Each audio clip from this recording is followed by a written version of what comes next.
کبھی تو ایسا ہوتا ہے کہ جی چاہتا ہے کہ جس قوم کو سدھرنے کا خیال ہی نہیں ہے اس قوم کے سامنے چلا کے فائدہ کیا ہے؟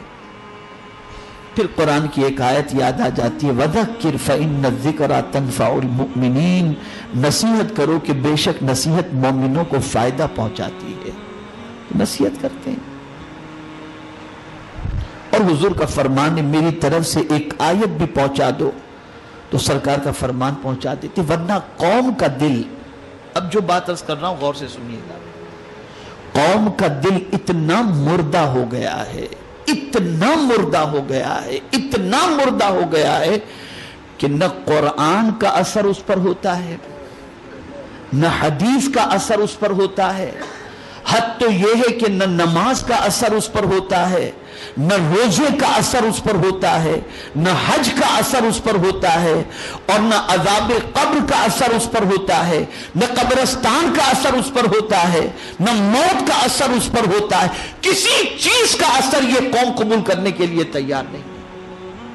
ہاں اگر یہ قوم اثر قبول کرتی ہے تو ہیرو کا اثر قبول کرتی ہے، پکچروں کا اثر قبول کرتی ہے، ناچ گانے باجے تماشوں کا اثر قبول کرتی ہے. اور یہی وجہ تو ہے کہ نماز پڑھنے کے بعد بھی وہی بے حیائی.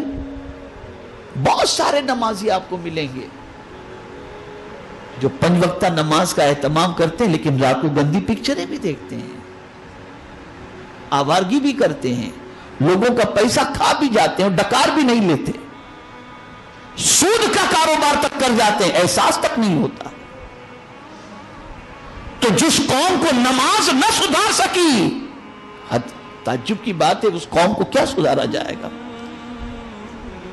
وہ کون سی چیز سدھارے گی؟ نہ حلال کی تمیز، نہ حرام کی تمیز، کسی چیز کا خیال نہیں، بس جانور کی طرح زندگی کاٹنی ہے. ہاں مولانا لوگ چلائیں گے، چلانے دو. اور افسوس کی بات تو یہ ہوتی ہے کہ کسی عبادت کا اثر قبول کرنے کے لیے تیار نہیں ہے. اور اب تو یہ ممبئی 3 ہے، ممبئی 9 ہے، تو یہاں کا تو پرٹیکولر جملہ ہے، ارے مولانا دیکھا جائے گا، جو ہونا ہوگا بعد میں دیکھ لیں گے، دنیا موج مستی کرنے کی کر لینے دو. یہ بے باکی مسلمان کی.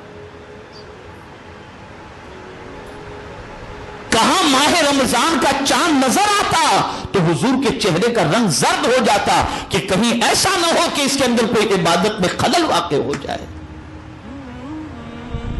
اور بہت سارے گٹکھا کھانے والے اور پیٹ بھر کے کھانے والے لوگ ماہ رمضان کے آتے ہوئے منہ لٹکا لیتے ہیں کہ یار یہ 1 مہینہ بھوکا پیاسا رہنا پڑے گا، یہ مہینہ کیسے کٹے گا، گرمی بہت ہے.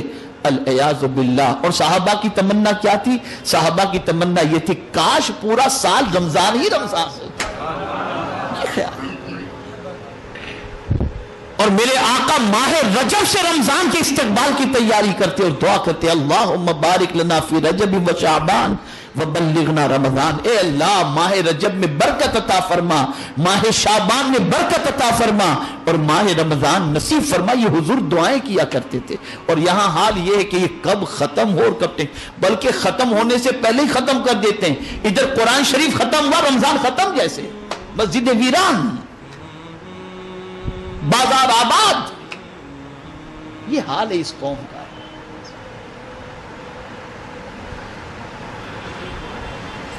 وہ یہودی مار رہا ہے، وہ عیسائی مار رہا ہے، وہ یہ مار رہا ہے، وہ ہم کیا کر رہے ہیں؟ یہ تو ذرا دیکھو. مارنے والے یہودی اور عیسائی آج کے نہیں ہیں، ستانے والے یہودی اور عیسائی آج کے نہیں ہیں، یہ تو زمانے قدیم سے چلا آ رہا ہے. لیکن قربان جائیے اس موقع پر نہتے صحابہ کامیاب کیوں ہو جاتے تھے؟ وجہ یہ تھی کہ وہ نماز سے سبق لیتے تھے، روزے سے سبق لیتے تھے، اور اس سے اپنی زندگی کو بدل دیا کرتے تھے. ہم کو نہیں بدلنا ہے،